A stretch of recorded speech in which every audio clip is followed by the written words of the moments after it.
Sebab sekarang ni saya dah tak boleh jaga keselamatan rakyat. Saya bukan seorang pegawai polis dah. Saya cuma peniaga tepi jalan.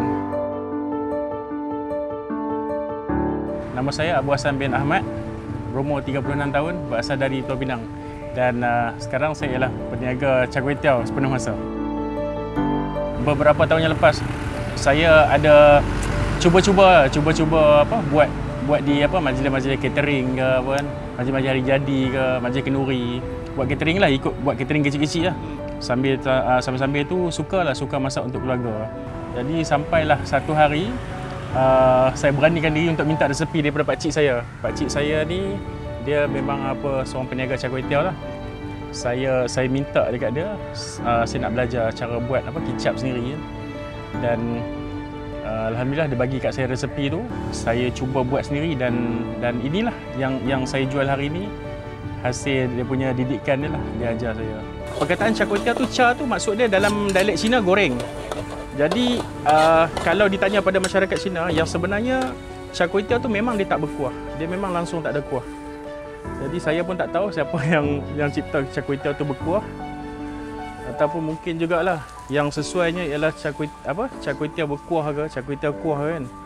Tapi dia aneh jugalah, sebab benda bergoreng tu dia ada kuah, dia aneh sikit. Saya punya pendapat begini, saya seorang yang tak suka salahkan benda yang betul, dan saya tak suka betulkan benda yang salah. Macam mana kita tahu orang ni punya pendapat dia char kway teow ni mesti ada kuah basahan. Dan saya fikir macam mana saya nak cakap benda tu salah. Takkan saya nak bergaduh dengan semua penjual char kway teow dalam Malaysia ni kot. Kan? Takkan nak bagi tahu awak jual salah, bukan macam tu. So, apa yang saya boleh buat ialah saya masak dan saya cerita kat orang. Semua pelanggan saya yang tanya saya minta char kway teow, dan tentu saya akan terangkan masa tu. Char kway teow ialah bahasa Cina, bla bla bla bla bla, dan inilah char kway teow. Okey, terima kasih bang. Wah, rezeki bang. Amin. Alhamdulillah. Saya bekas anggota polis. Saya berkhidmat bermula 1 September 2004. Saya dapat latihan asas kepolisan di Pusat Latihan Polis Kuala Lumpur. Bertugas sempat di 2 IPD PJ dan IPD Ampang. Hinggalah pada tahun 2021 saya ambil keputusan untuk berhenti sebab masa tu minat berniaga dah membuak-buak. Dan pada masa yang sama saya dapat tawaran untuk sambung pengajian saya di peringkat PhD. Jadi sebab saya takut minat dan komitmen saya belajar tu dia akan ganggu tugasan saya. Jadi saya rasa lebih baik sebelum saya beri satu hasilan yang buruk untuk pekerjaan saya, lebih baik saya berundur dan beri orang lain peluang lah.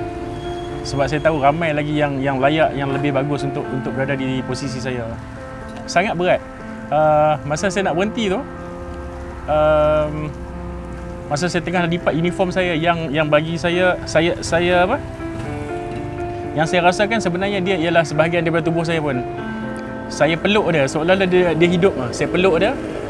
Kemudian saya tatap saya punya uniform tu, saya kata lepas ni kita tak akan berpisah lagi. Sebab sayang macam mana pun saya dekat baju saya tu, ini ialah takdir. Macam suami isteri kalau kita dengar kan yang bercerai kan.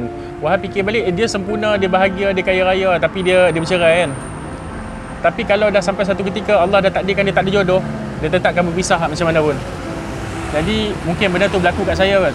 Sangat sayang pada pekerjaan saya, sebab itulah orang kata pekerjaan rasmi sejak habis sekolah kan. Tapi saya tak ada pilihan untuk bertahan. Saya tak boleh buat apa. Masa tu disebabkan komitmen lain lah. Sebenarnya saya buat benda ni untuk diri saya sendiri. Hari-hari saya fikir macam mana saya nak buat satu makanan yang murah dan sedap untuk rakyat. Sebab sekarang ni saya dah tak boleh jaga keselamatan rakyat. Saya bukan seorang pegawai polis dah. Saya cuma peniaga tepi jalan. Jadi sehari-hari saya kerahkan otak saya macam mana saya nak buat benda tu. Saya ni sebenarnya berasal daripada keluarga yang susah. Dulu masa saya kecil saya suka ponting sekolah. Tapi saya ponting sekolah tu bukan sebab saya boleh lepak mana-mana. Sebabnya salah satunya sebab saya kesian nak tengok mak saya masak nasi lemak kan. Jadi saya teringin nak tolong dia tu. Saya teringin nak tolong dia buat nasi lemak kan, kemas dapur semua kan. Jadi hari-hari ada bising kat saya sebab saya malas pergi sekolah kan. Kemudian sebelum mak saya meninggal, saya sempat habis first degree saya lah. Dan masa tu agak sedih lah sebab mak tak dapat datang ke majlis komposen sebab masa tu mak dan ayah saya dua-duanya tengah terlantar di hospital yang sama. Dan dia orang meninggal pun waktu yang dekat-dekat sama, selang 3 hari. Mak saya hari Isnin, bapak saya Khamis. Sebelum mak meninggal, ayah meninggal, saya habis kompo, saya balik, saya tunjukkan cert itu pada dua-dua orang. Dan saya janji dengan mak saya masa tu, saya kata saya akan bayar balik yang saya malas pergi sekolah dulu tu, saya akan belajar sampai PhD. Mak tanya, PhD tu mendatang apa? Jadi saya kata, PhD tu pelajaran habis dah. Tapi sebenarnya pelajaran tak akan habis sampai bila pun. Sebab ilmu tu dia infinity kan, dia tak akan habis. Dan yang keduanya, kalau teman-teman rapat ni tanya kenapa belajar, saya akan jawab mudah lah. Saya malas nak cakap banyak-banyak. Saya akan cakap macam ni je lah. Sebab saya bodoh, saya kata. Sebab saya tak pandai, itu yang saya belajar. I can never be lonely. If you put your hand in mine, I can never be lonely. If you walk with me this time, I can never be lonely. Selain daripada kuah, customer ada juga request, bang boleh buat api tak? Api tinggi. Selalu.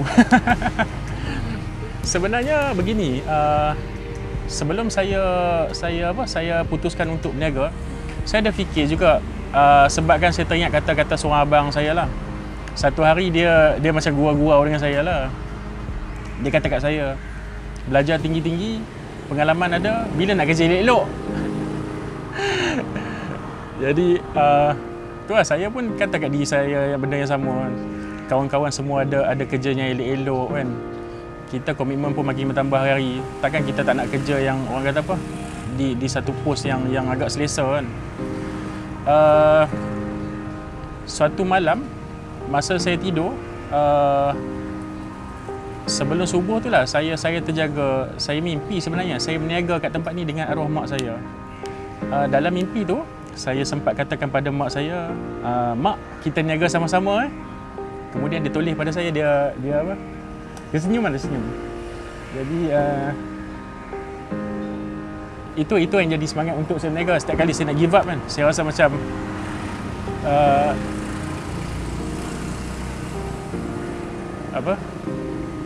saya rasa seolah-olah dia hidup, dia ada dengan saya.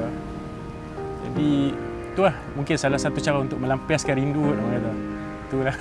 Sorry.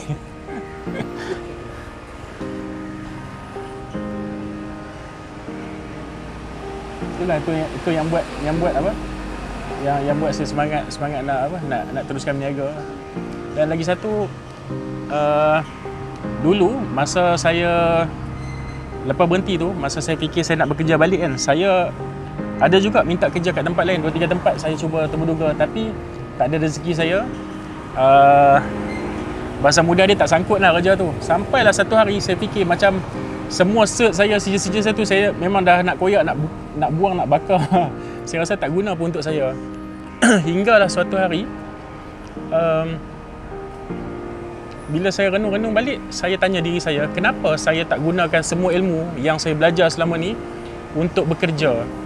Dan kebetulan saya, kalau dulu saya ambil degree pentadbiran awam, saya bekerja dengan kerajaan, mana kata saya dah gunakan ilmu tu pun sebenarnya. Dan bila saya buat master, saya ambil pentadbiran perniagaan. Jadi saya fikir kenapa saya tak gunakan semua ilmu yang ada dalam modul yang diajar tu untuk diri sendiri. Jadi sebab atas tu kot salah satu faktor lah yang saya teruskan berniaga lah. Bisnes ni kita pernah dengar istilah dalam rezeki kita ada rezeki orang lain kan. Tapi bila saya mula berniaga sendiri ni, bila saya serius berniaga ni, sebenarnya kata-kata tu dia semakin terbukti lah. Contohnya yang kalau kita boleh tengok kat belakang kita ni, untuk pastikan satu berniaga ni dia sebenarnya adalah kolaborasi antara beberapa tip perniagaan lah. Contoh macam tadi penjual ais datang kan. Lepas tu saya ambil orang bekerja. Jadi istilah kongsi rezeki tu dia wujud lah sebenarnya. Kalau nak provekan dia dalam perniagaan lah sebenarnya. Istilah kongsi rezeki. Saya harap sangat Allah bagi saya rezeki, kekuatan supaya saya habis belajar, dan saya berjanji dengan diri saya setelah saya habis belajar nanti mungkin saya akan kembali buat benda yang dulu saya pernah buat. Mungkin saya akan kembali ke dunia motivasi ni, dan saya sangat-sangat suka pada satu istilah itu, free education. Banyak benda lah yang saya fikirkan. Salah satunya saya selalu fikirkan tentang program tahfiz percuma, motivation class percuma. Benda-benda tu, benda-benda realiti tu sebenarnya tak diajar pun. Dan saya teringin nak menyampaikan benda tu, dan saya harap mungkin kalau bukan saya pun, sebelum saya nak capai ke arah tu, ada orang lain yang buat benda tu. Sebenarnya benda tu bagus, tapi disebabkan dia bukan bersifat keuntungan, ramai yang tak nak buat benda tu. Yang kita tengok pun sekarang ni, yang ceramah-ceramah pun buka mulut sikit pun bayar kan. Jadi itu impian emas saya lah sebenarnya. Saya sangat suka pada istilah free education.